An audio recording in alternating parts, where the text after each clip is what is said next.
Request video. Hey Kyle,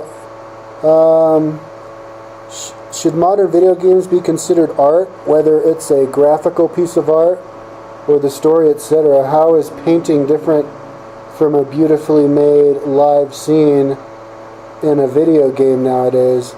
Are young adults wasting time with video games? What if they spent this time on admiring Mozart or Da Vinci? It's been proven that playing video games to develop certain tactile and visual skills in gamers. Thanks. Yeah, I think video games are art. I mean, the graphics that you could do these days is amazing. You know, it's like movies. You can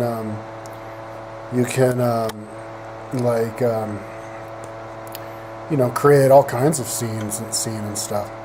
I've been working on my history timeline, and so I've noticed from studying history that the new kinds of art is always being invented, and we've always had the stars for the various art forms as one of the famous people for that period on Wikipedia.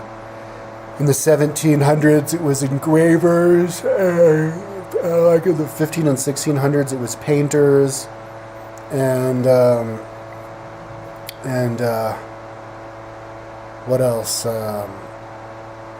Sculptures, at that time of the Greeks and the Romans. And so as different technology comes around, the artists tend to go towards that kind of style, same thing with music. So, and nowadays, yeah, video games, definitely. I mean, video games as a whole, it's mixing everything. It's mixing storytelling with art, visual art, and making it interactive. It kind of brings all these different mediums together. So, are young adults wasting time with video games? I don't think so. Like, what if they spent time admiring Mozart or Da Vinci? Well, you should admire what you wanted to admire, Don't feel like you should admire something because that would make you cultured or something. Just admire what you want.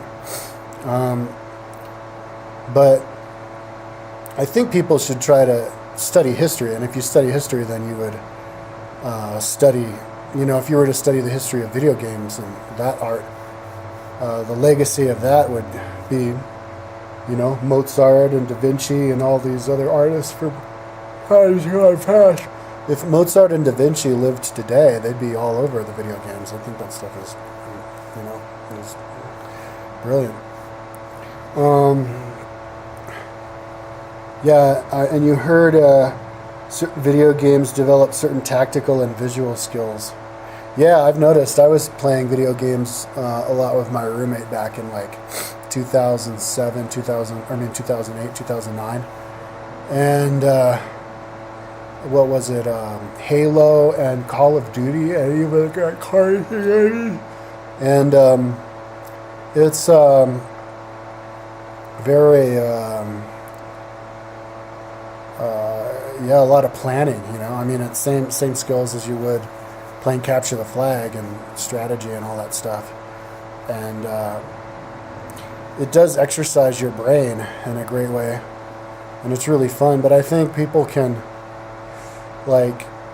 get carried away with it. I mean, I know a lot of people, they have fun growing up, and then they get older, and then all of a sudden they're like they're in a job where they're not making much or something, or they don't have kids and they haven't invested in a house or something, and a lot of people regret having not gotten ahead while they were younger. And if you're a person like that, you might want to think about that if all you do is play video games, because it's not actually developing a skill that can buy you things, make you money, and give you job skills and stuff. But I'm the kind of guy who's like, if you're having fun at this moment in time, just do what you're doing, and you can always grow up, so to speak, and go back to school and study to get a job. With a lot of people that's better. People who don't go to college until they're 30, because they're actually getting full use out of it, and getting bang for their buck, and hitting the ground running when they graduate instead of going to college and then taking time off, and then they're kind of, may have more trouble in getting a job than if they, I don't know, maybe if they never went to college at all, I don't know. But yeah, man, video games, all of the, even the music of today, it's just the evolution of art. I don't play video games though, but sorry, but I don't do anything. I don't watch movies. I like the idea of playing video games just for like 10 minutes or something, just getting the idea of it. But to me, video games, like if you've played one video game, you've played them all, and that doesn't really interest me. The kind of video games I like shooter games, like because they exercise your reflexes and your coordination. I like car games because it exercises your motor skills, space, and all that timing and everything, and you can pretend you're in a real car. And but if I had like a Xbox, if somebody just gave me an Xbox and a TV and 50 games, I'd probably play like 10 minutes every couple of months or something, if that. I just don't, but I don't do anything other than just working on my site, my timeline.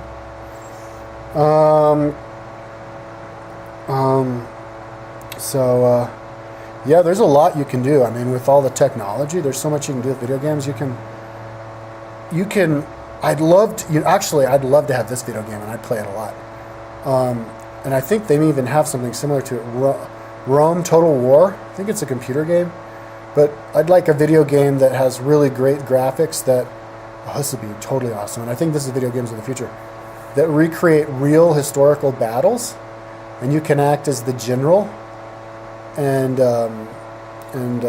deploy all of your soldiers and weaponry out and see if you can win the battle like they did before, or do better than they did in the past. And with really good graphics showing how it used to be, and that'd be a great history lesson, man. And that, I mean, now recreating actual history, like, is that an art? That word art is a very big word. People use that word for people with just like a skill. Art is kind of somebody being creative and creating something new that nobody else has kind of thought of, and that's beautiful to look at. And but I think making a video game of wars that really happened, in a certain method, visual method, is an art. With the angles where you zoom in and the different ways you can set it up. So yeah, creating it is an art. I don't think playing it would make you an artist, but it'd make you an art connoisseur and appreciator of art. So yes, video games are art.